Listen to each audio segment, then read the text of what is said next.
Hi everyone. Welcome back. Um, I've noticed that usually I tend to lecture like once a month on average. So this is my lecture for September. And I'm usually excited for this one for some reason. Like, I don't know, I like what I'm talking about, like specifically. I'm looking forward to that. Um, yeah. Tommy was here first. Very nice of you. Yeah, no prize except for me saying you're first. Um, yeah, as some people pointed out in the Discord server, this is one of those titles that can easily get a sequel. So if people like it, I can talk about going ultra high definition next. Um, yeah. So I'm wondering. So I want to talk about a couple of things in this lecture, and I want to start with a story about a student of mine. That I mean, we're still working together, but this is like something we talked about a while back. Like we were talking about this maybe like a year ago or something like that. And this and interactions with other private students have kind of been a inspiration, if you will, for the lecture. But I'm not sure if I should like start or if I should like wait for people to trickle in or people to say hi. I still haven't gotten any confirmation that we're actually live and people are hearing because nobody said anything. So I want to be cautious. Hello world. Hi. Okay, so we have Auntie here. Hello world. We're hearing. Good, good, good, good. We're live and people are hearing. Amazing. So if we are live, then I will just start. Um so story time, I guess. So I had a student. I still have a student. We're still working together. And a while back I noticed that most of the games that they were losing out of like the games that they sent me were like they had a very similar pattern.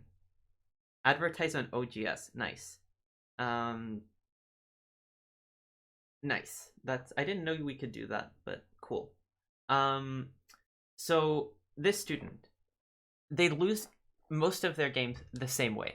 So they'd have some like group of theirs that's like kind of alive, kind of not alive, like locally. Then the group would get enclosed. Then they would Tanuki, and then their opponent would like put a stone down and kill them, and like they'd die inside. And dying inside with big groups isn't like conducive to winning, so they'd lose. And this would happen a lot. And this student was like, I'm gonna say about 10 Q at the time, a little bit stronger. And I said, well, if your group gets enclosed and you're not like 100% sure it's alive, like if there's any doubt in your mind, like first of all, if your group gets enclosed, uh, like try and have this trigger in your mind where you think about whether the group's alive or not. Second of all, if you're not 100% sure that you're alive, like say that you think of a move your opponent can play inside your group to like try and kill it to attack it, and you're not sure what to do against that. You're not sure if you will live. Then defend. Like, I think it's better to lose Sente than to die with groups this size. And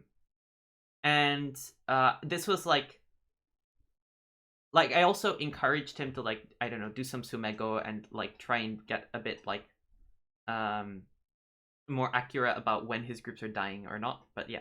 Anyway, so like this student listened to me because like they're a good student and they would like adopt this protocol among many other things that we talked about and that like we discussed for their improvement. So they like were applying this protocol during their games and they're dying less. Amazing. This is like what we're looking for. So like sometimes there'd be some situation where they get enclosed and it's not like clear. And what's some like example, like for some reason you get like some group enclosed in this type of fashion in a corner. Wait, what? Okay, there we are. And just to be sure, black would defend. Whereas previously, black would not have defended because this student was like particularly confident about their groups being alive. And I thought in general this was a good thing. This was an improvement. It's not optimal because sometimes you defend when this group is like not dead, which is like actually this does happen to be the case unless I misremember the Carpenter's Triangle, which I might. I think this was a Seki. As people will correct me. I did all of the Carpenter Sumego like a year ago, and I've forgotten like almost all of it. Oh well. I should do that again. Aside the point, maybe I would defend too, just like my student. Who knows? No, that I wouldn't, because I know it's at least a ko. Anyway, so far so good, but this patch fix didn't work as well as like we had hoped, because sometimes this student would still die. So the student was obviously following the protocol. Like, if you're not sure about whether this group will live, then defend your group. And don't worry if you're losing Sente. Being alive is more important than getting Sente here. So they would follow that protocol, but they'd still die sometimes. Oh, hi LT Alex, welcome. And so they'd still die sometimes. And the issue here isn't that they aren't following the protocol. The issue is that their information about the world isn't accurate enough. So this student of mine wouldn't always have a good intuition for how much danger their groups are in. So, like, ideally, if you're following this protocol, you would have a good idea of when your groups are dying and when they aren't. Like, even if you're not totally sure about whether your group is dead, because reading is hard, and something like a Carpenter Square is already a fairly controversial and hard to read shape. And like, it's famously kind of challenging for stronger players as well. And yeah, so that's hard. But ideally, you'd have an idea at least of what's dangerous. Like, you'd have a fairly good idea of when you're not sure whether a group is dead or something like that. And this student didn't have that. So this student didn't have a very well calibrated intuition for when a group is even in danger. So sometimes they would like Tanuki and think that their group is fine and get killed anyway. So that's why this protocol that I'd introduced to them of just defending their group didn't always work. Auntie, do you remember Carpenter out of memory? Yeah, I haven't quite remembered them, and I cannot read them particularly fast either. Yeah. Fun little tangent on the Carpenter Square thing. The reason I read all of the Carpenter Square things is that I played a tournament game against Victor Lin, who's also a teacher at the Nordic Go Dojo, and I like, there was this Carpenter Square shape, and I like royally messed it up. Like, I totally messed it up over and over again. Like, it was supposed to just be alive, then it was like a Seki, then it was a 2-step ko, and like, then I lost by 2 points because of it. Yeah. So then I got mad. I was like, I need to know the Carpenter Square. So I did like the Carpenter Square Sumego, and I did all of the variants, and I sent Auntie all of the solutions, and now I've forgotten all of it. So maybe I should do it again sometime. I remember that game, and it made me properly afraid of the Carpenter Square. Which game? Wait, mine? With Victor? I'd be impressed. But that was a while ago. Anyway, so back to the regularly scheduled program about our topic. This problem that my student had, of like, which I concluded was basically like the information that yeah, that watching 2-6 tons trolling. Yeah, okay. Point taken. You have a good memory, by the way. So anyway, topic of this lecture. This student was following the right decision-making process. I didn't have a problem with the decision-making process. He's making the right decisions based on his information. His information's just wrong. And to me, this is a problem that is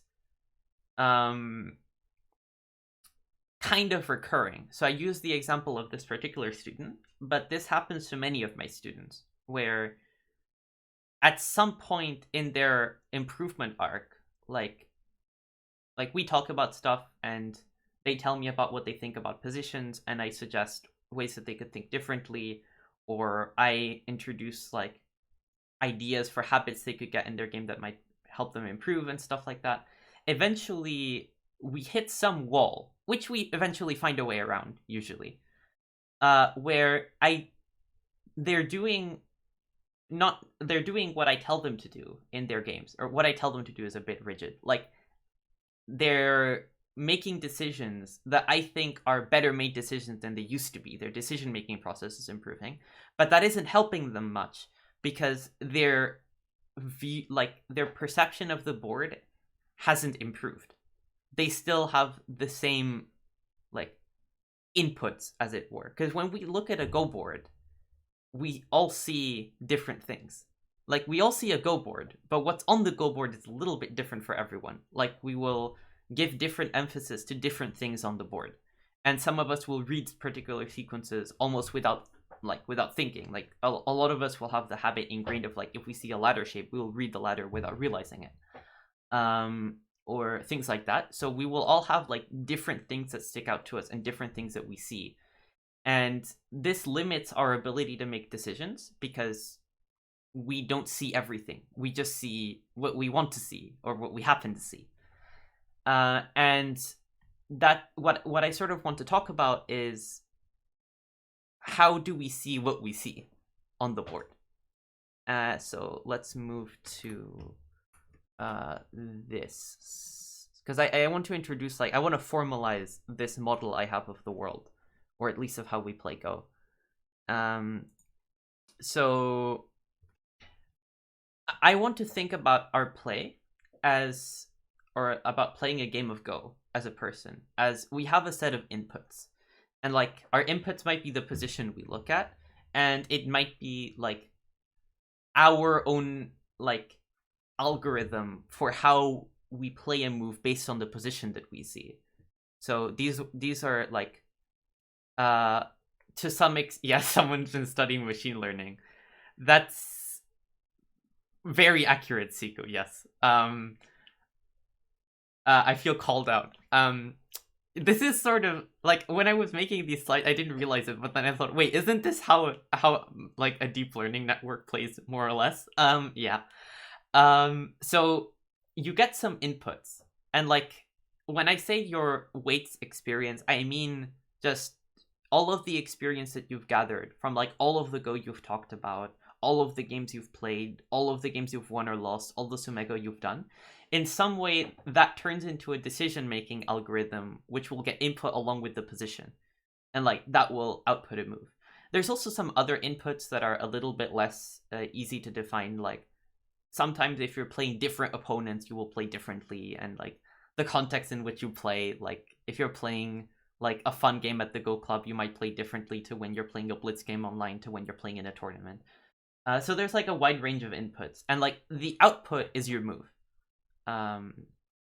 And in this model, I'm interested in talking about the input that is the position, because the position is like something kind of easy to see. You just look at the position and everyone sees the same position, but not everyone gets the same input out of that position. And I want to talk about, how do we see the board? What do we see on the board? And how does what we see on the board trick us? Like, how can how can our, like, we can think of looking at the position on the board as us collecting data. It's like a data sampling thing. And we can ask ourselves, how can this process go wrong? How can it trick us? How can we get bad information? And how can we get better information? Is this a machine learning lecture? Man, people are making the appropriate connection. It wasn't intentional, but yes, it is a machine learning lecture. Now, before we talk a little bit more about this like concept, this model I've like invented, quote unquote, stolen from machine learning.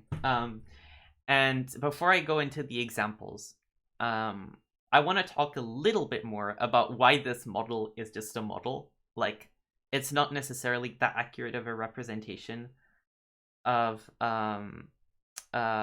like, it's not that accurate of a representation of how we actually play Go.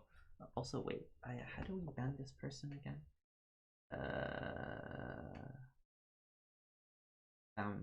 Person. There we go. So yeah, I want to briefly mention some caveats for why this isn't a good model. Why is Go of 10 not a moderator? Go of 10 should be a moderator, yes. That's actually a good idea. We'll consider it for the future, Siku.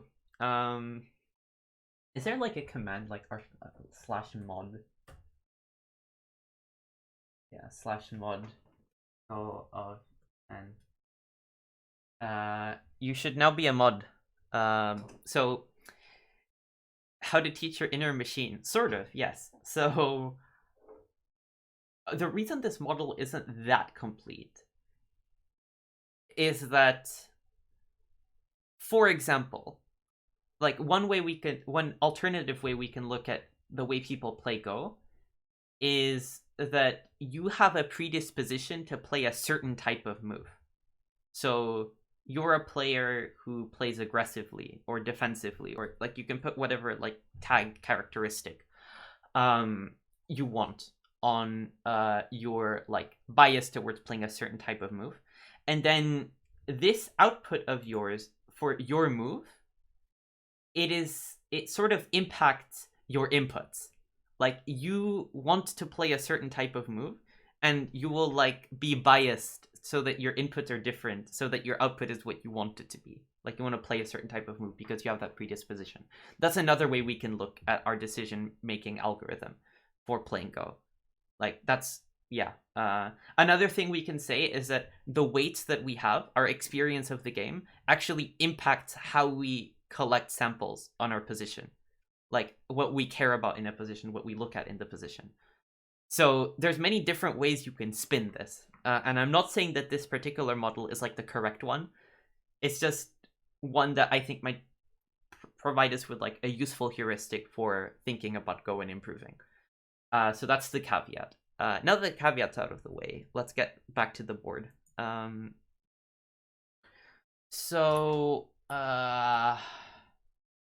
Seven done. Yes, Battle Porridge. Also, welcome back, Battle Porridge. I'm now Seven done. Yes. I decided to play a tournament, so I got Seven done. Recently. Thank you. Yeah. So the first example I want to go for is one from a game of my students, a recent game of my students, who's about like 2Q, I think. And yeah, I'll get to the first interesting point in the game. I don't want to look at the whole game. I want to look at like specific snippets.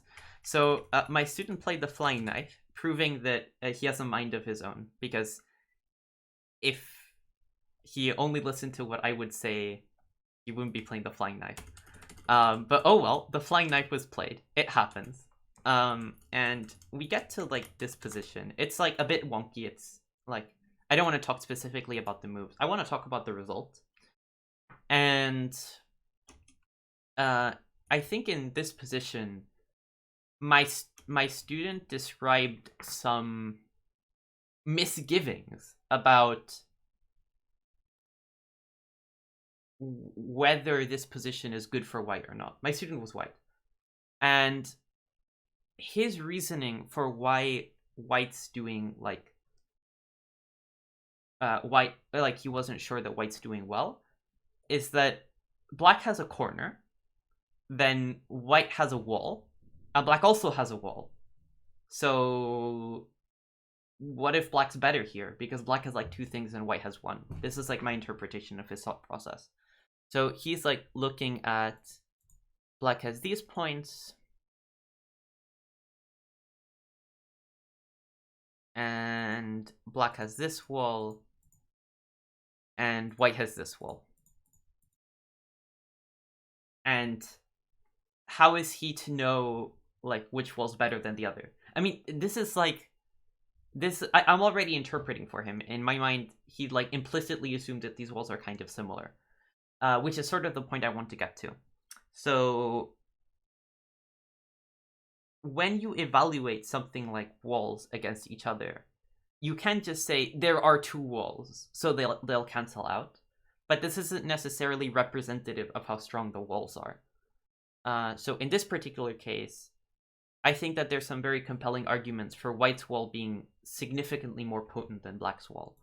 First off, let's say later in the game, White can play a4 or a5 if White wants to threaten to cut at b2 and cause some kind of ko. And if Black's going to defend this, then later White's going to get to extend down at b7. And we can see that this wall of Black's has no eyes. Now, it's still a wall. Like, it's not that weak. I mean, and by the way, the reason this is fine for White is that we can always connect at A. And, like, I mean, we don't even have to connect the A immediately, by the way. We can always, let's see, we can always go to, like, B8 or something, and then cut, and then, like, yeah, Black's sort of dead. But anyway, so these extra moves at a4 make it so that it's particularly easy to see how we can go down at b7. And, like, the most that this wall is ever going to be is like this, which is a wall, but it's also an eyeless wall. So let's contrast this to White's wall. White has these two stones captured and this little area. So this gives White about 7 points of solid cash. More importantly, or maybe not more importantly, but equally importantly, it means that White's wall is incredibly alive. Like, it's never going to be a weak group ever. It's going to have no issues with its strength. A wall with no eyes, aka a stick. Yeah, well, a stick is like a slightly derogatory loaded term, I think, in this context. It's not that weak, but certainly it's not as strong, because you can imagine how, like, in the future, say Black plays a normal move and say that White, like, plays a couple of pincer moves, this group actually can become weak. Like, at this point, it's a liability. And this can never happen to the White group. Eyeless walls can be very strong. Yeah, they can be very strong, but they're less strong than Eiffel walls. So, yeah. The Eiffel Tower. Anyway, the point I'm trying to make here is that if you take a sufficiently, like, undetailed look at this position, you can, like, equate the two walls and say that this position is, like, that neither player has an advantage, and then say, oh wait, Black has a 6-point corner, so Black's better. And that isn't entirely accurate, because when you start looking at the details of how different these two walls are, then you see that White has significant advantages. Incidentally, another detail that you can look at, which my student didn't look at, is the amount of moves. Can anyone tell me what amount of moves, like, which player has played more moves in this area so far?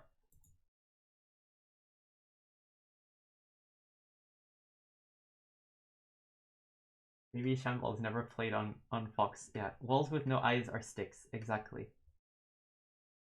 I make 4 eyeless walls on the 4 sides. And what's in the middle is my big eye. Amazing. Very big eye. So, I mentioned this question of how many moves have both sides played, because it's also a detail that some people tend to forget, right? They look at the position in a, like, local sense, and they forget how many moves have been invested by either side into this, which is also, like, an important lack of detail. Oh, hi, Zogi. We notice that in other areas, Black has 2 more stones than White has. And we have an equal amount of stones on the board, because White just played. So White has 1 more stone on the lower left area, which means that White's position should be at least better, by like 1 stone of margin, right? White's advantage in the local area should be commensurate to the amount of extra stones that they have, which is another detail that you should look at. Even with that caveat that white has an extra stone, I still like this position for white because I like having 2 eyes and 7 points, whereas my opponent doesn't. So I like that. And when I talked about this with my student, he didn't really think about that. Like, I mean, he understood all of these concepts once we discussed them in our class, but during the class itself, during the game, he was uncertain about how to evaluate this position. And I think it's due to the, like, dichotomy of, like, you either have a wall or you don't. And if you have a wall, these walls are, like, kind of equal. And since black also has a corner, black might be better. Yeah. And I think that this loses an important amount of detail. And when you make a judgment about how the game, it's bad for white, isn't it? I think this is probably good for white. I don't think it's much better for white. But Izogi might be late to the party, but I just spent like how much time? Like 10 minutes talking about why this is good for, like, why this is probably good for white.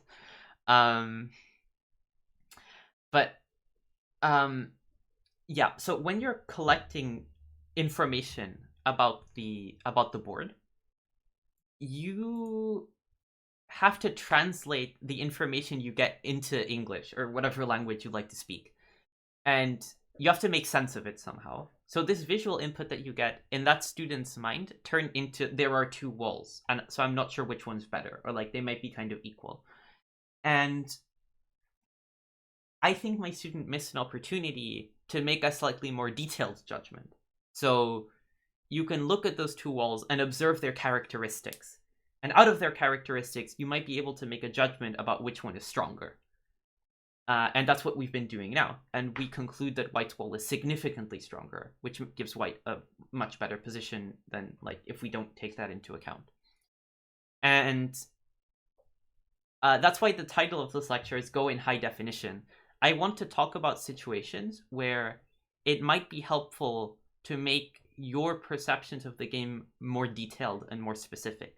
Like, a question you can ask yourself is, how can I describe this position in more detail? Like, you're looking at this picture on the board, and this is your input. And you can make some, like, evaluations on what the board looks like or what you should do. And one exercise you can make is think about, well, how could I make this evaluation more detailed? How could I tell more about this position than I'm already telling myself? And I want to talk about those types of situations. I feel like this is pretty high level evaluation, this board position. Yeah, this particular position is high level. I don't actually want all of you to evaluate this position correctly, or at least how I'm evaluating it, which might not necessarily be correct. I'm using it as an example, right? This is a this specifically is a high level example, and in fact, I'm going to use other examples which are kind of high level, others which aren't. But I think the concept is universally applicable, because we can say the same thing about that student of mine who was 10Q, and the story that we discussed earlier of, like, this student getting enclosed with groups and then being enclosed and then dying locally, and then, like, this student not defending because, like their intuition for when a group is, like, in danger of dying isn't well calibrated enough. So, like, they see a group that's enclosed and don't really think in enough detail to figure out in how much danger the group is. So this is, I think, a somewhat universally applicable concept. Okay. If anyone has, like, questions or stuff they want to talk about in this position or earlier positions or stuff we've talked about, feel free to ask. But I'll move on to the next example, which is a little bit later in the game. Now, I would suspect that some of you might think that if I'm talking about details, it's kind of only a matter of time before I talk about reading, and you would be correct. We're going to talk about reading now. So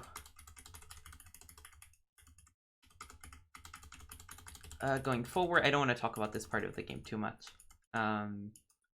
It's just some stuff happened. Yeah, so we get to O5. And this, some of you might already be slightly cringing at White's shape, because it's a little bit hard to handle this type of shape, as White found out. Because, like, to give like a short example, let's say here, like you try and Hane, because Hane is like the natural move, because you want to like keep more of the lower side. And let's say that black cuts, right? And let's say that we go here, and now let's say that black cuts here.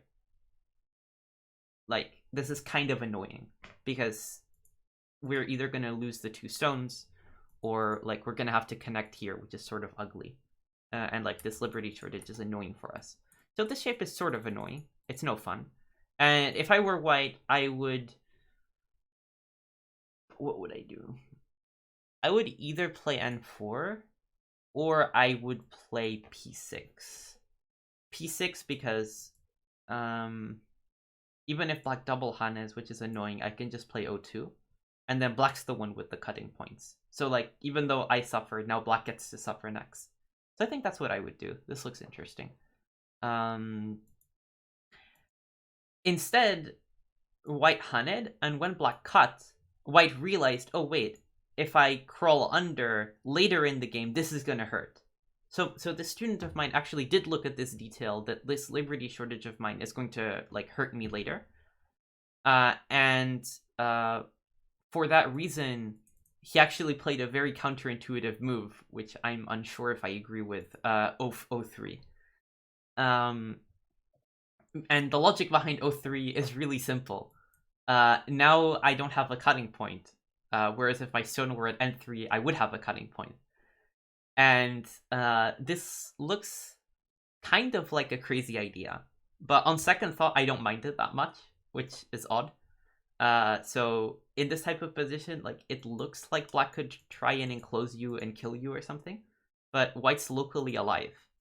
And because white's locally alive, black's the one with all the cutting points, and white's the one who's super strong. So as weird as this move looks, I don't think it's like actually bad. So okay, white plays this empty triangle. Now, I will say that if you're playing this empty triangle, it's fairly clear that you shouldn't have had it in the first place, but that's aside the point. So okay, we play our empty triangle. Black plays N6, and white plays M5, black pushes, and we get to the crucial point here, which I want to talk about. So my student originally played O3 because he's thinking, there's this cutting point which I don't want to be an issue for me, so I'll play the empty triangle and everything's fixed. And that's actually a good attention to detail.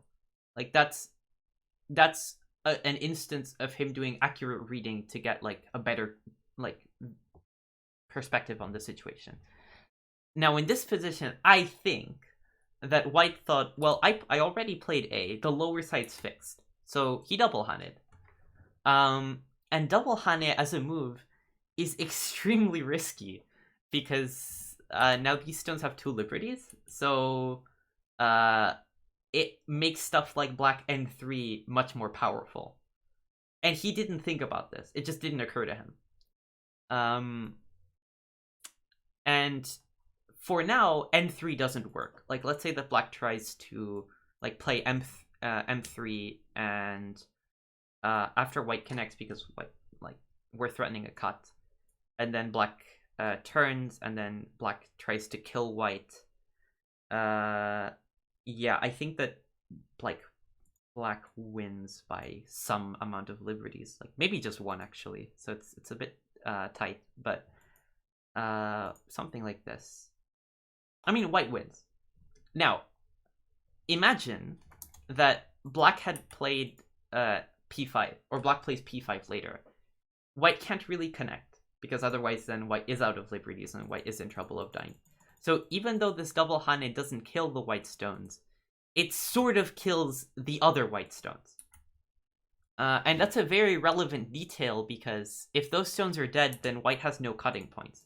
Like, those stones actually exist for a reason. They're good stones to have. Like, say that white plays L5, and just chills. Then later in the game, black, like unless black wants to deal with white cutting this way, which would be potentially annoying, or even this way, which could also be potentially annoying.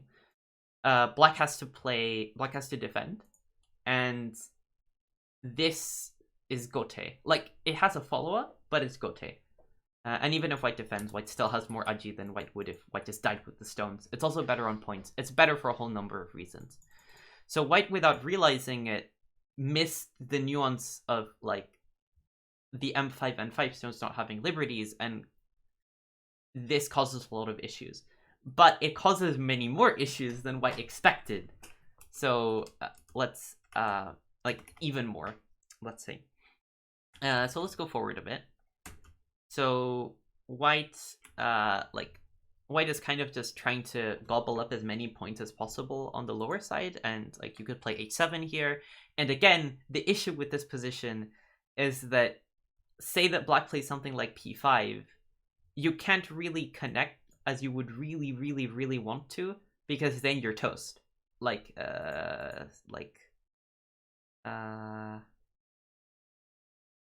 Actually, are you toast? Are you? You're not. You're okay. Sorry, black shouldn't play this way. Black should. This is better. Okay, now black's toast, and now we hane, and now we win.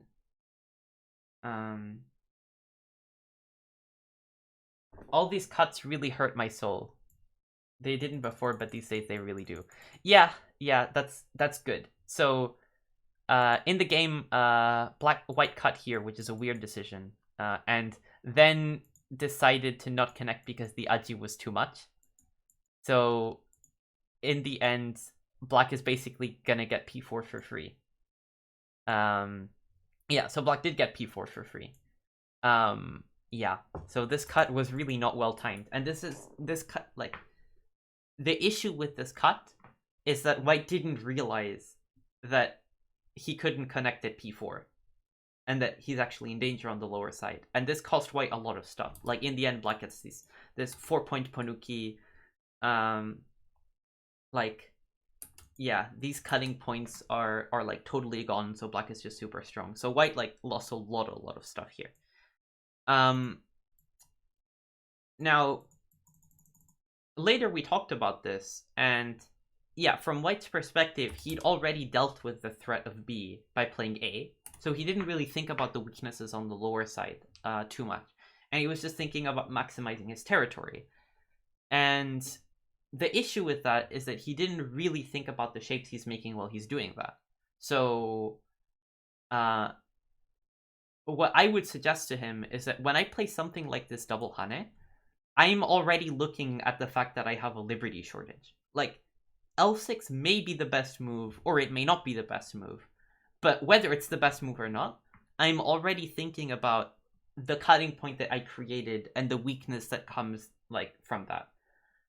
And I'm trying to think of the ramifications. It's just a habit I have, because when I create a cutting point, like, I have this internal AI network of mine that's like, when you create cutting points, sometimes bad things happen. Like, really bad things happen, so be careful. So I'm already looking at this weakness, whereas he didn't really do that. And this is an example of where looking closer could have led to a much better decision being made. And this is a reading example, right? This is, you can frame, like, I could, like, make a lecture about reading and include this example there.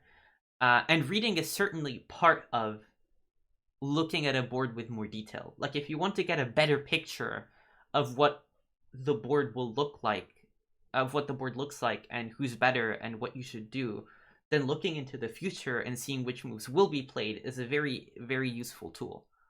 It's not the only tool, but it's definitely one of the tools.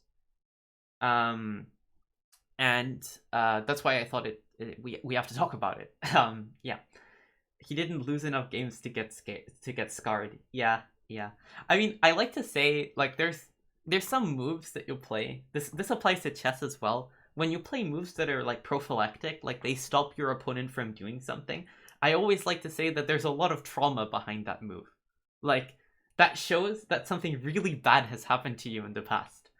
Like for you to be careful, right? But yeah.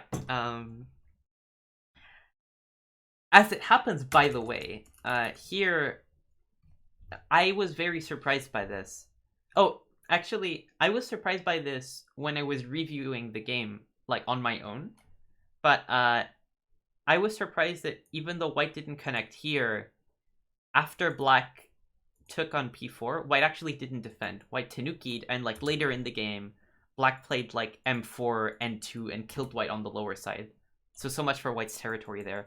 So according to my student, the reason that he had that he hadn't connected p4 is that he was concerned that if he like starts a fight in the center somehow, let's like do something.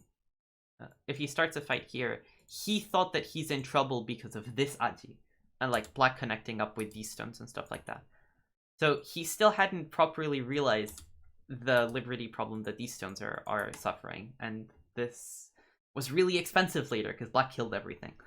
Yeah. So here, white originally did a good job, I think. A relatively good job. Like, connecting at 03 is a kind of, like, lucid move. Like, lucid of your weaknesses and your problems with your shape. But here, like, white kind of forgot about that. Like, white's view of the board became lower definition because he's just thinking of it as an optimization problem. Like, I'm going to optimize the amount of territory I have on the lower side. And he didn't examine the premise that the lower side belongs to him in the first place if he's going to leave these weaknesses. Yeah. So, okay. Next example. Now we are going to go to a game of another student of mine. And the student was earlier in chat, so he might show up to say hi. Who knows? Yeah, I mean, when you see this Joseki, everyone already knows who it is. This is like the patented Joseki that Browser plays. So okay, I don't want to talk too much about. Bottom right is only played by one person. Yeah. I mean, it's also played by me, which makes sense. I am his teacher. But I think he played this before I started teaching him. So, yeah. Let's go forward a little bit. And I want to talk about an example a little bit later in the game. Yeah. So I want to talk about O2. So, O2, I think we can probably agree that O2 isn't a territorially big move. Like this is like move 80. On move 80, most people don't usually play a move like O2. Like, it's not what you're thinking about in terms of like what's the most territory I can make. Like, most people in a purely like strategic mindset would do something like, I don't know, M16. Like, they'd put a stone on the top side because the top side's kind of big. Or like if you're like aggressive enough, you might play like N9 because you're like, I want to cut these stones off because they might be weak later. So when I forget a cut, which makes this 60-point swing difference, it's because I'm too low definition. Yes, it's because your monitor has too low definition to see the cutting point. Exactly. I mean, it's sort of because of low definition. Like, what I'm trying to say is that if you don't have the habit of collecting enough data in your games, and this might include not reading enough, you will make mistakes because you don't have a good perception of what's going on. Like, because you don't understand what's important in the position. So it's sort of low definition, yes. Under my definition, yes. Of low definition. So my student playing O2 isn't a territorial move, it's a defensive one. So later we talked about how it's kind of like the potential of something like white N3 is annoying. So like black turns and then white like peeps here, and then white might get to play N2 and like separate black. And like he doesn't want to deal with that. It's not something that he's interested in having to solve. And while I sympathize with not wanting to have issues in your life, this isn't that big of an issue right now because Black has this incente, and then Black can enclose white, and that's all she wrote. Like there's nothing for white right now. So even though this concern is legitimate, and Black is right to see, oh yeah, this shape is kind of funky, and I've played this Joseki many times before, and occasionally my opponent plays something like this peep or this attachment, and then I get really sad. So let's defend that. So Black already looked in.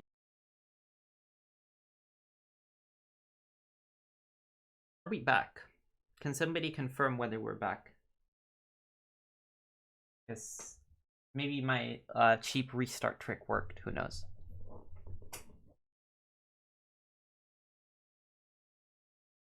Back. Lovely. Great. Thanks for the heads up, Siku. Okay. So back to what we were discussing previously.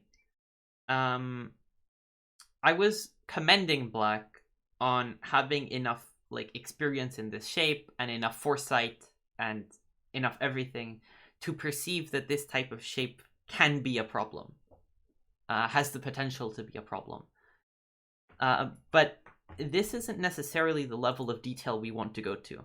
So sometimes when we perceive that something might be problematic, we could just defend it. But then we can also ask ourselves, is it worth defending? Like, there's a problem. Is it, like, enough of a problem? Let's say. Hi.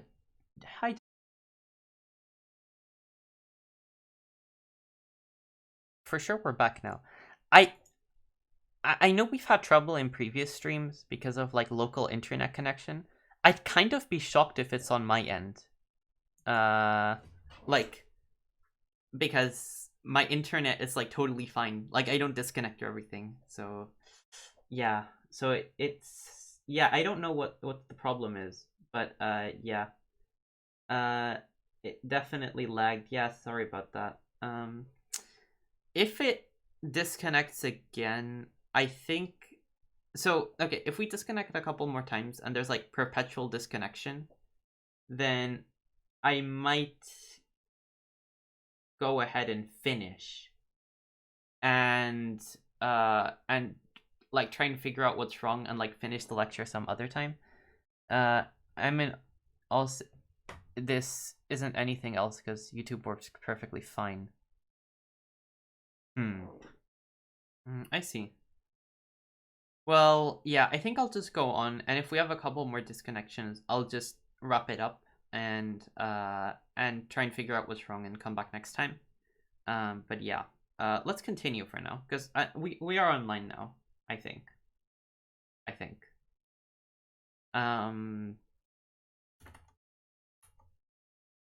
Yeah, we should be. I'm not 100% sure because nobody's chatting, but let's like. I'm gonna check. I don't want to start talking to an empty screen, so let me just check. Oi.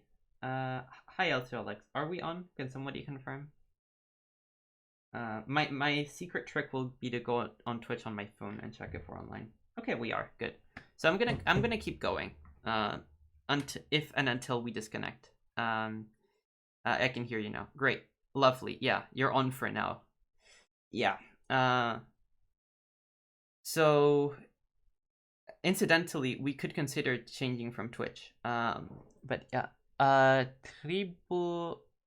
Triboluminescence. I just got here. You're on. Great. Thanks for telling me. Okay, so back to talking about Go, which is what we're here for.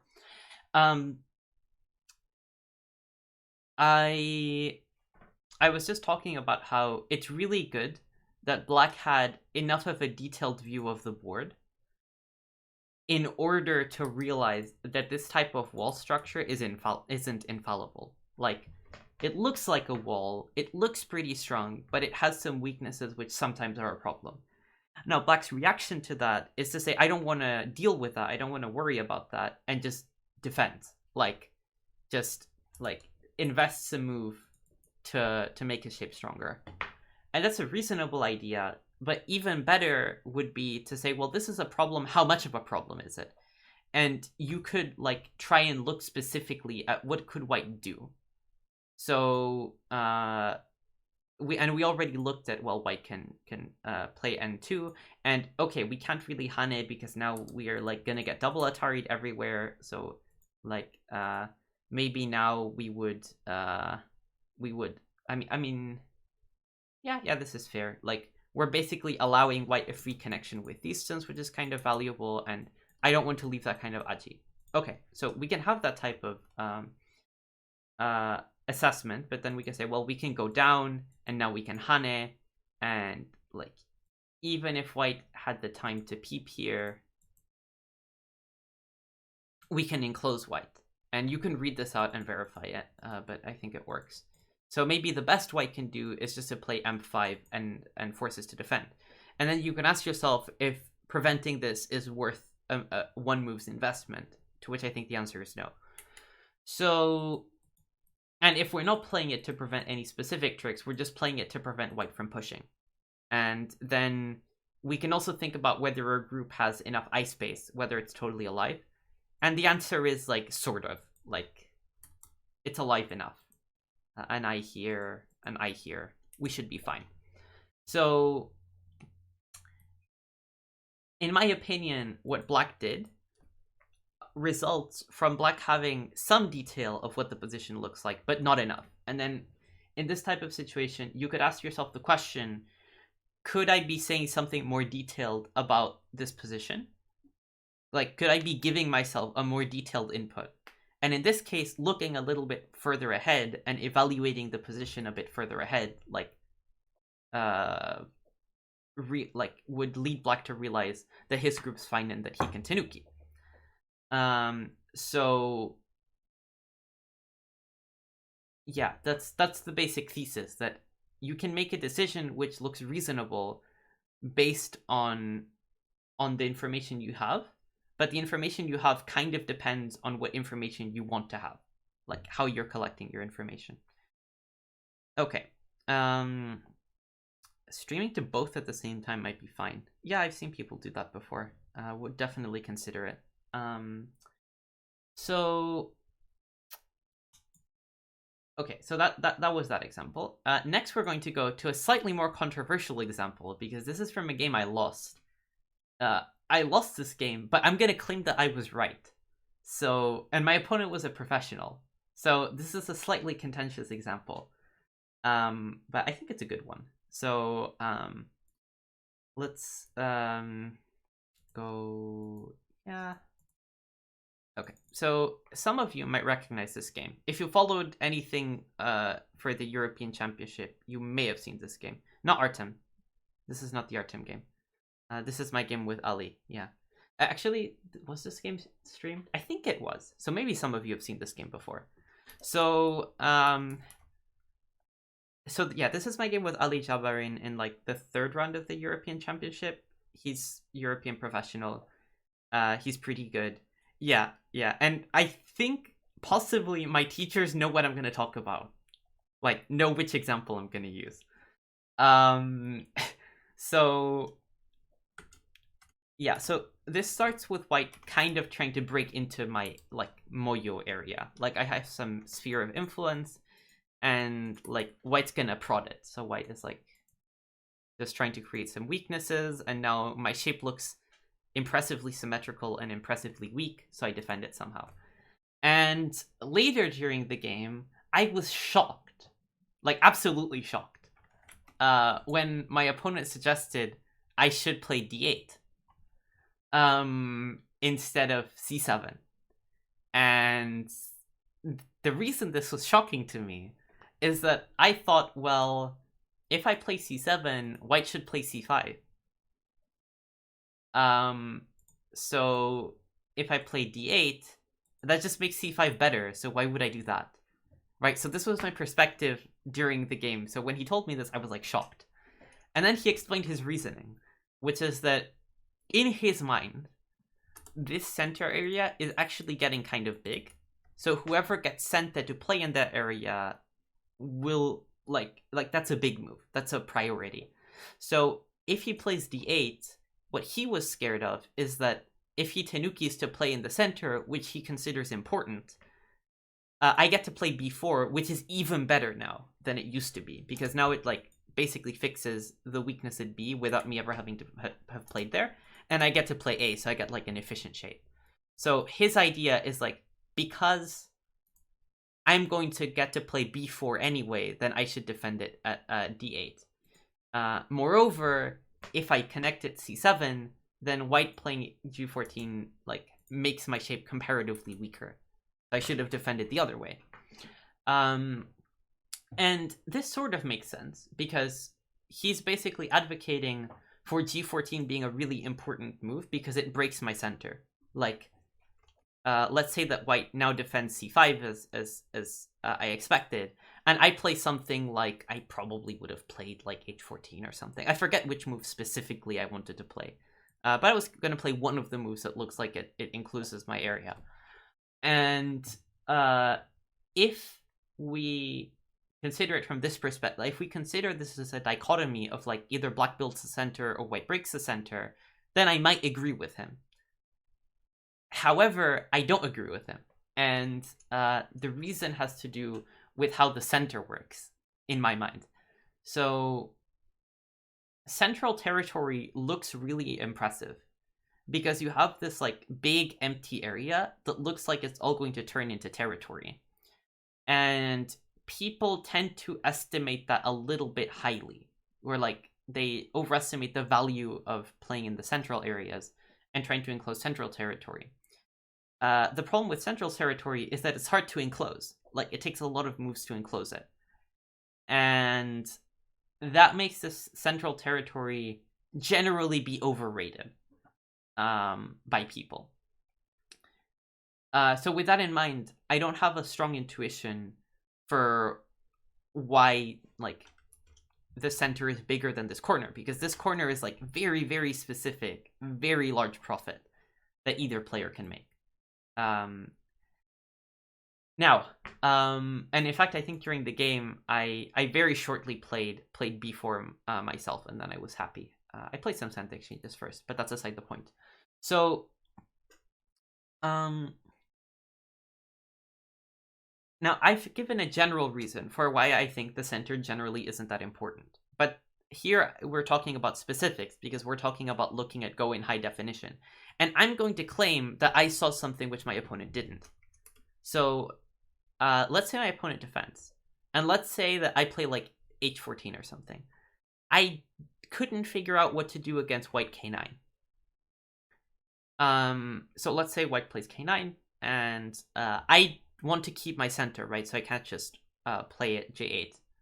I have to play at l9. And then white's going to play at j8, sorry. And then I'm in danger of dying with the a stone, so I either have to connect or I have to cut. So let's say I connect. And I was looking at this during the game. And then I thought white plays here. White, like, probably plays this Atari. White connects here. And I look like I may or may not just be dying with these stones. Like, it's a liberty race where white has more liberties and probably has more space to live in. This doesn't look promising for me. I'm not a fan. So I thought that this is probably not very feasible.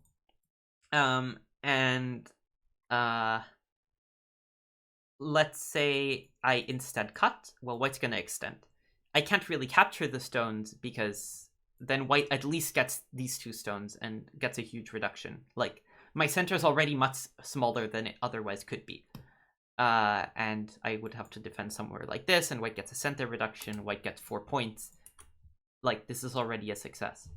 So this isn't good either. I have to, like, keep doubling down, so I have to connect.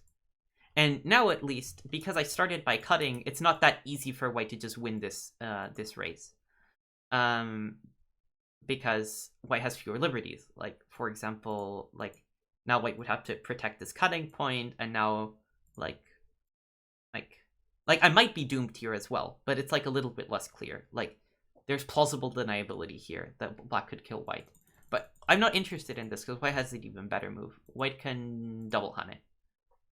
And I was looking at this and I thought, so much for my center. Because if I do something like cut, white is still able to just connect, and this is still a huge reduction. Like, I'm losing a lot of my territory. I can't kill before white stones. If I cut first, I can't extend because white will kill me. So I have to play here, here, and here. And now I have to pretend that I can kill this Ponuki and not die with these stones. Which would make me a fantastic, fantastic actor. I don't think I'd be able to pull that off. So going all the way back here, I just didn't see what to do against this white idea. And if we go back, this is a very new thing. So earlier, this wouldn't have worried me as much because this stone had more liberties. But all the way into the future, once white played all of these wedges, I was aware that this shape doesn't hold. And because this shape doesn't hold very well, it's not really easy for me to build influence there. Like, it's not... it's very hard for me to just play g14 or something and claim that I own the whole center. So for this reason, my priority on the center was, like, pretty low. So I was, like, thrilled when I eventually got to play some center moves and, like... Oh, incidentally, this is a bit of a long story. I may or may not have sacrificed the whole left side, which is a different topic altogether. But in any case, and that was actually a questionable decision. It makes more sense than it looks like, than it would look like. Like, the final result is this, and I get, like, lots of center moves, and I got to play here, and I got to keep my center, and importantly, I get to reduce, like, these two stones basically reduce white's top side, whereas otherwise white would make the top side. So this sacrifice isn't as bad as it looks. It was actually fine-ish. Like, AI didn't mind it much. But whether this sacrifice is good is beside the point, because I don't have to sacrifice these stones to make the point I was talking about before. Like, I could have just, like at this point, I could have just played b4, and my point would still stand. Now, what happened in the game was that I played h14 planning to get some simple center exchanges, and somehow that devolved into me getting a crazy idea of sacrificing the stones, and, like, yeah. So that's a whole other tangent. But at this point, I can simply play b4, and that would be fine. And I claim that this is quite a bit bigger than the center, and that g14 is a mistake. And the reason behind this isn't just the general principle that the center is very big. It's this very specific calculation I did around this shape being weak, which I think my opponent was basically oblivious to. Like, he didn't really look at this in a very detailed way. Incidentally, later in the game, for the purpose of the fight on the left side, he casually made this exchange, which I was, like, ecstatic about, because that basically fixes the problem we were talking about earlier. And he played that exchange to help him on the left side, which is understandable. But I was, like, really happy he did it, because, like, he just fixed the issue I was worried about. So yeah, in this particular position, I think that this falls under the umbrella of Go in high definition, because you can make an observation where you look at this black thing and you say, well, that looks really good. That looks like it's going to make a lot of points in the center. That looks like it's a lot of influence. So it's important to stop black from doing that, which is what leads white to play g14.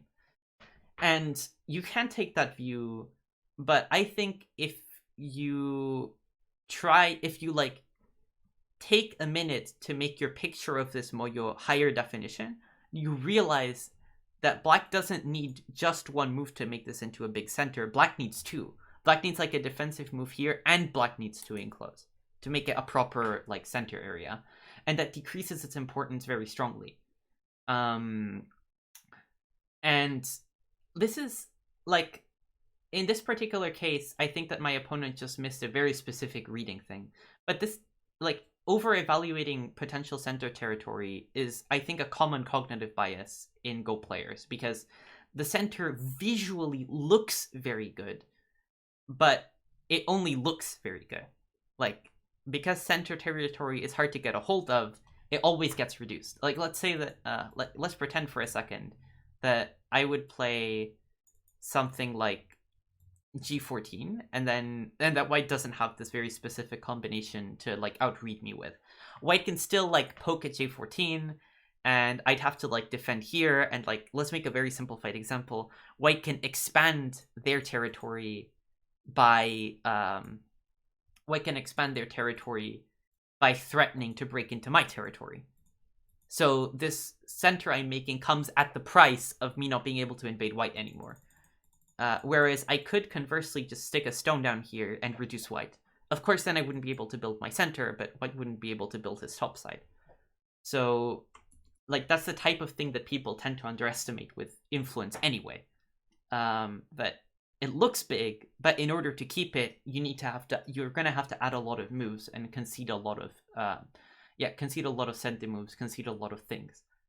And that's also a detail thing. Like, often when you have a nice center box that looks like it will make points, you need to think about, well, how will it make points? How would my opponent reduce it? What would happen? And then moyos look less appealing. At least as territory making tools. Okay. So far, I have talked about a bunch of examples where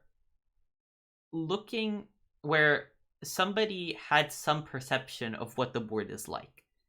Like, their system gives them some evaluation of the board.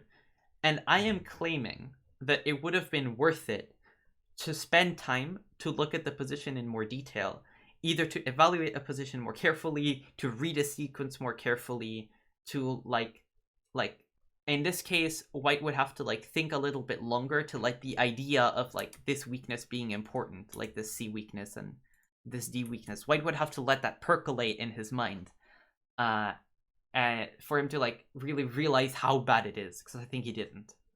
And that can be helpful. That's what I'm advocating here. Sometimes it's helpful to look at Go in more detail and get a higher definition picture of what's going on the board.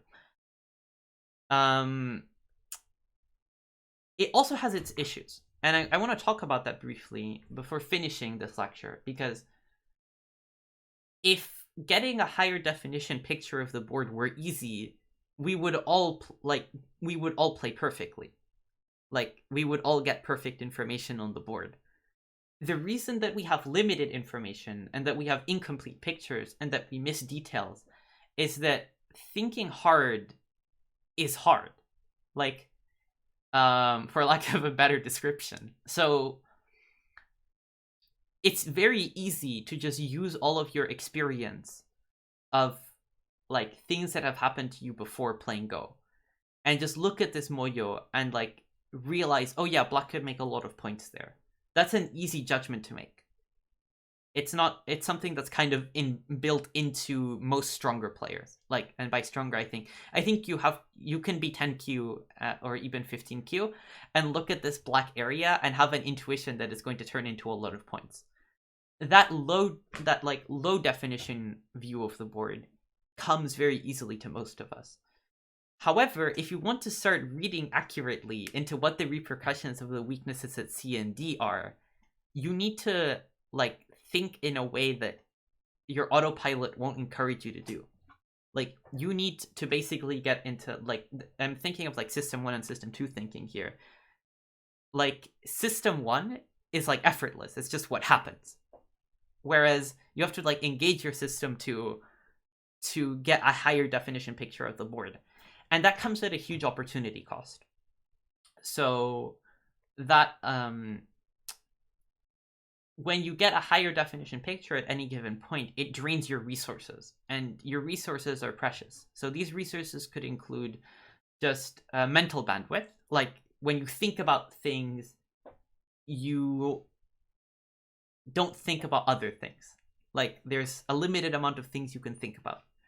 and you have to choose which things to think and which things to look at and which things to consider. And in Go, you just can't read everything and see everything and perceive everything. So you don't just need a higher definition picture, which would be nice. You need to know which you need to know which details you want to collect. And that's very hard because you don't know if a detail is worth collecting until you've collected it often. That's a problem with collecting data in general. So even though getting a higher definition picture is like good in theory, it's hard to do it well in practice. And something that can happen a lot in Go, and I see this happen to a lot of people, is reading Go, which a lot of you have probably heard of because it's a popular term over at the Nordic Go Dojo. When people read, when they calculate a sequence and they visualize moves ahead, it's very easy to start reading indiscriminately and forget why you're reading in the first place. And you can get lost in like reading the details of a fight. And this would happen to me so much when I was younger. I would like calculate a whole fight out and like feel like a genius because I read 15 moves ahead. Then I would play a move that's like starting a fight, and then my opponent tanukis. And I'm like, oh.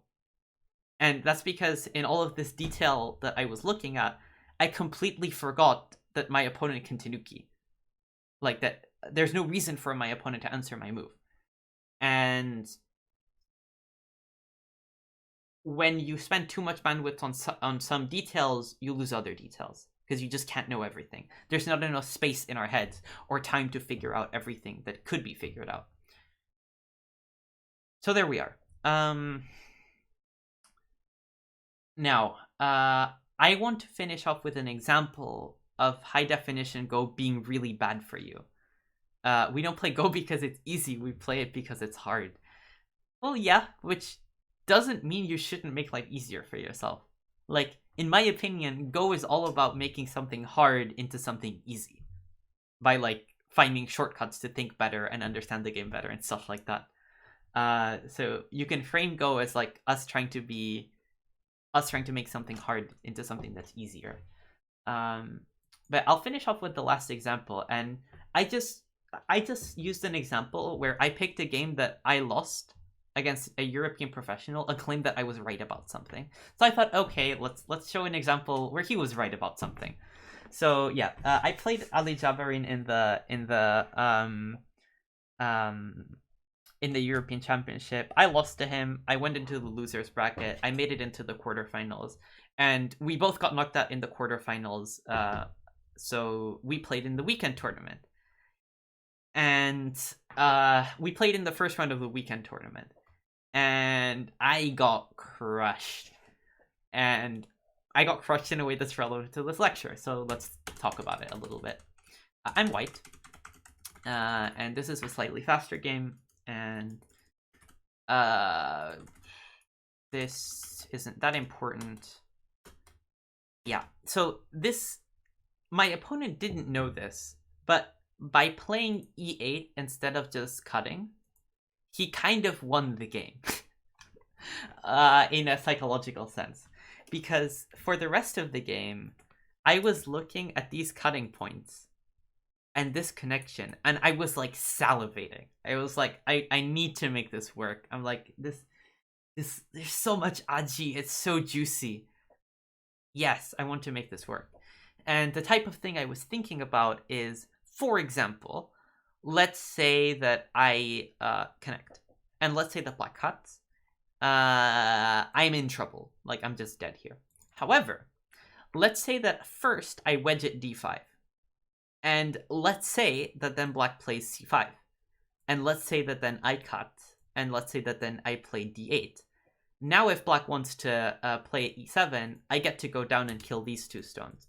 And if I didn't misread, I'm alive with that group. Now, the problem with this is that I just gave black a Panuki and Sente, so this isn't good right now. I don't want to do it right now. I just know it's there for the future. And the issue is that even though I intellectually understood that I don't want to play d5 because I'm taking like 15 points on the left side in Gote and giving him a Ponuki, I was still thinking about it. It was still on my mind. And later in the game, I just absolutely couldn't help myself, and I did it even though I knew it was kind of bad. Yeah, I actually played B14 because, like, I was trying... Yeah.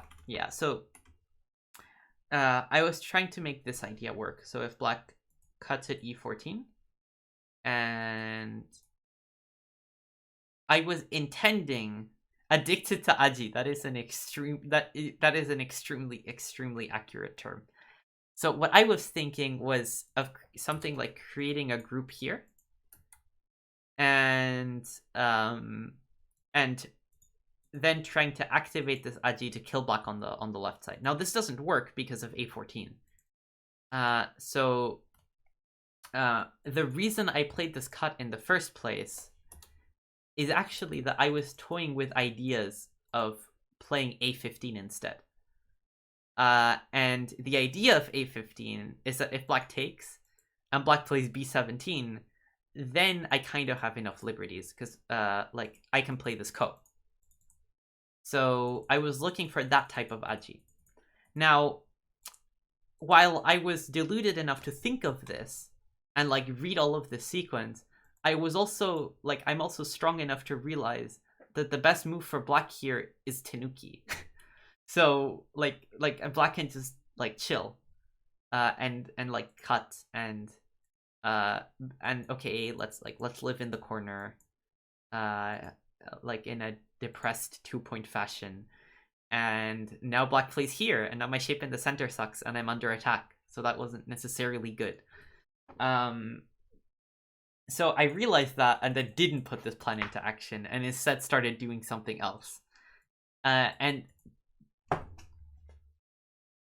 basically what kept happening to me is that I see this Aji, and then my eyes go really wide, and I'm like, shiny Aji, looks so nice. And then I think about it, and I'm like, it works technically. So I'm like looking at these very detailed sequences and thinking about how to make them work, and I'm forgetting the tiny little detail that all of it's trash anyway. Like, I'm reading how to get trash. And yeah, addicted to Aji is a very good term. This actually happens to me. I wasn't very focused this game. I somehow, like, I just got knocked out of the European Championship, which I didn't mind much, but I was, like, still getting used to, like, I don't know, the different time settings, different feel, and I don't think I really, like, got into the mood of this game. And, I mean, I would probably have lost anyway, potentially, because Ali's stronger than me, and I got, like, run over this game. Yeah, judgment is above reading. Yeah, you can go check out Matthias's lecture, which he did like 2 weeks ago, I think, where he talks about exactly this point. Judgment is above reading, and that's on our YouTube channel. Yeah, judgment is above reading is actually the type of advice you give to people that look too much at details, and then what happens to them is what happened to me during this game. Like, I look at all of these details, and they're trash, and I'm actually losing sight of the bigger picture. So I'm looking at very specific parts of the board in very high definition, but I'm not looking at the whole screen. I'm just looking at tiny parts of the screen. I'm, like, laser visioning. And we have a term for that, called reading go, and that's not good. When you do reading go, you get in trouble. And yeah, I got crushed this game, as was deserved by my level of play. And then later, after the game, Ali told me that he thought I'm like fixating on these details that are kind of useless, and he was like looking at the bigger picture. And I mean, I could show the rest of the game for fun, I guess. So notice that all of my detail seeking has given him like 60 points on the left side for free. And finally here, because I also know I'm behind, I decide to like use all of these weaknesses and cut.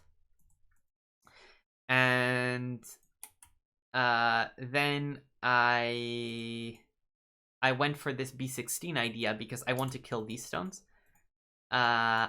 Or like I didn't want to kill them. I knew it's a ko. But then it wasn't a ko because he played A15, which is a really nice Tetsuji. Like, if he Ataris, I I play here, it ends up in a ko. However, if he just plays a15 and then he plays b17, a15 isn't a legal move for white, and I'm actually dying, and I missed that.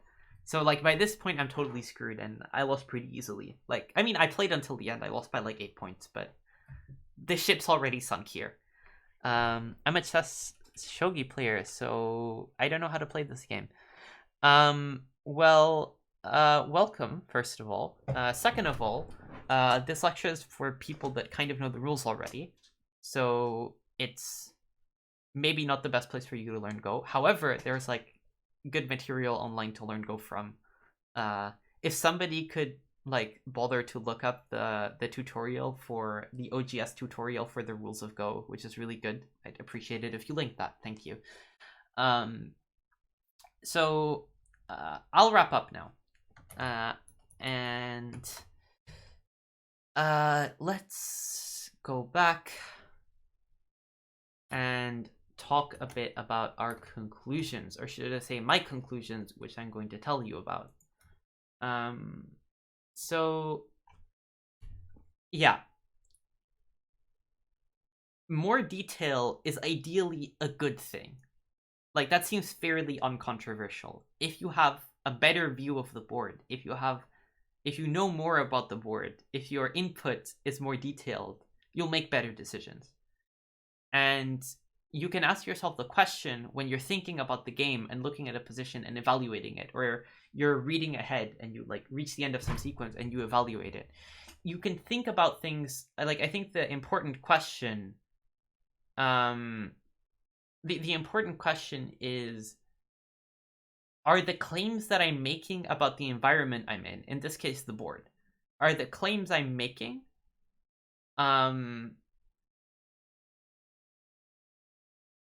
could they be more specific? Could those claims be more detailed? Could they be more true, in a sense? Could they more accurately reflect what's going on the board? I think that that's a valuable question to ask oneself. At the same time, detail comes at a cognitive price. We can't know everything. Go is really, really complicated. You can't just read everything. You can't see everything. So you have to select for what you see, and for how much you try and see, and for which details you try and look at. And some players, like most of my students, at some point in their lives, or at least in their Go careers while they've been working with me, have found themselves in situations where they aren't looking enough at details, and they're losing because their like view of the board isn't in high enough definition. And they will miss out on important details, like how threatening a Moyo is, or how weak their group is, or whether their enclosed group is dead or not. And that, because that issue exists for some people, then the type of question you should be asking yourself is, could I be more specific about the claims I'm making about the board? However, there are some people that I also know, and some people that have also been my students, where they have the opposite problem. They're looking at too much detail and spending too much mental bandwidth on collecting data about what the board looks like now, and what it will look like in the future, and what, like, they're reading ahead and stuff like that. And they're losing the bigger picture, or they're accidentally losing out on important details because they're looking at too many details. So it's hard to parse what's important and whether what they're calculating is worth it. So whether you need to look at more details or not in Go is a highly personal thing. I can't give you like a one-size-fits-all piece of advice. I've just noticed that some people have this issue where they don't see enough details, and they make decisions based on information that's too general or too low definition, and some that have the opposite. And I think it's potentially important for your improvement, or it might be helpful to your improvement, to take this perspective on your own Go and examine your data sampling methods.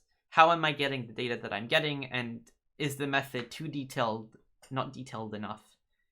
and how can I get in trouble? Like, what can go wrong with the way that I'm doing it? And yeah, that's the perspective I wanted to offer today. That's the conclusion I wanted to reach. Yeah. So with that, I will leave it to the audience here, who there's actually 36 of you right now who have stuck through 2 odd disconnections. So I really appreciate that. Thank you for coming. And while you guys think of any questions you want to ask or any remarks you want to make, I will quickly read up on chat again. So, Brawler's Domain, having trouble getting into Go. Yeah, Go has a steep learning curve. Like, when you're starting with Go, it's really hard to feel like you understand what's going on. Yeah. And there's a saying that try to lose your first 100 games as fast as possible. I think if you really dislike losing, Go isn't a good game for you. Like, I mean, eventually you're gonna win 50% of your games, but the learning curve is steep, so you might lose a lot of your first games. So unless you really just like playing, then playing Go isn't going to be fun at first. Like, if you just like winning. Yeah. So that's a little bit unfortunate. In general, the advice Tiku gave in chat is really good. Like, look at what stronger players do and copy them is like good. Like, look at what slightly stronger players than you do. Like, not like a professional or something. But yeah. I hate losing, but I hate quitting something. Aha. I see. Would you say that your reading Go is too much System 2? Or some other type of mistake? I think that potentially, yes. The thing with some players, it kind of depends on the type of player that you are. Because for some players, calculating variations indiscriminately and just visualizing lots of variations and reading a lot is their System 1. Like, if they aren't focusing and they're playing on System 1 and they're just defaulting to their first instinct, they will do reading Go. Like, that's the point. In fact, I'm one of those players. Like, when I'm like calmed down and civilized and trying to play well, I don't do that. But if I'm like not focused enough, I will play reading Go. That's something I'm finding out about myself. So what your system, like, I'd say that System 1 is just what you do by default on autopilot, and System 2 is like the stuff you do deliberately. And I understand that there's a bit of a fuzzy line where one ends and the other begins, but what constitutes System 1 or System 2 thinking is like a highly personal thing, I think. It might be the case for you. So if you're thinking that, you might possibly be right. So that makes sense. Such an enlightening idea. Thanks. Why, thank you. I keep forgetting about my weaknesses and cuts. How could I remedy that? The best advice I can give is like, be paranoid. Like, if every game you're getting cut and killed, then you're gonna get cut and killed next game. Like, even if you don't feel like that will happen, you know that it will. So you can be paranoid about it. Like, am I getting cut or killed? And try and like make a habit of thinking that like every move or every few moves. That's actually how I improve. Like, how I try to improve. If there's something I know I'm doing wrong because my teachers tell me, or because I see it after the game, but during the game, like, it doesn't occur to me, I try and be as paranoid about it as possible. Yeah, that's the best advice I can offer. Half my losses are cuts, then you should look at that. Yeah, improve your definition, Zogi. Get a better TV, so you can play Go on it. Yeah, so with that, I will wrap up. Unless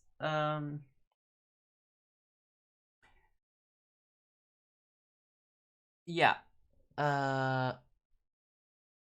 So with that, I will wrap up.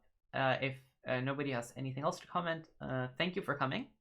I had fun preparing and giving this lecture. quite a lot actually. I enjoyed it. Like I enjoy giving lectures, but I enjoyed this one more than usual. Yeah, and I am disappointed that there's no 1080p option. Yeah. Sorry about that. Fun lecture. Yeah. Thank you. Thank you. So I had fun. It also helps me to think about Go in different ways. I hope it helps you. Thank you for coming. Before I leave, I will mention that the Nordic Go Dojo exists. Like this channel is called the Nordic Go Dojo because we're a Go school. But yeah, we're a bunch of teachers. Some of them are in chat. Like Go of 10 is Antti Tormanen, who's a professional in Japan, and he's like the head of the school, I guess. And there's a bunch of us other teachers who are like more or less top European players. Rather more than less. We're pretty good. And yeah, people in the school play games against each other. You pair each other. You play games. And then we review the games. We send you a detailed text review with like all kinds of comments and stuff like that. So you can head over to our website and look at that if you're interested. There's also a bunch of free there's also a bunch of free content on the website which you can check out as well, like articles and like information on Go and stuff like that, which is cool. Also, if you subscribe to the Nordic Go Dojo, you actually support these lectures because this is like part of the school. Anyway, so that's enough information, I guess. Yeah, anything else to mention? I think not. Thank you for coming. And see you next time.